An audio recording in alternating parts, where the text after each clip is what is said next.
our band director submitted an application to the inaugural parade committee, and it included things like the band's history and things that like people we've performed for before. And this is our fourth inauguration, so we aren't new to it. And we talked about how we raise money to get new uniforms by winning contests, and we had letters of support from other government officials, so that really helped us get chosen.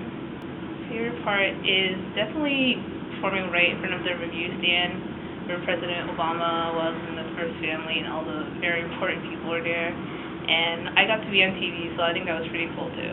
There are pros and cons like for everything, but the pros definitely outweigh the cons. Like there was a lot of waiting and security was tight, but at the end it was all worth it to be able to march down Pennsylvania Avenue and have all these people cheering for you and knowing what group you represent. This is definitely a once-in-a-lifetime experience, and I will not forget it.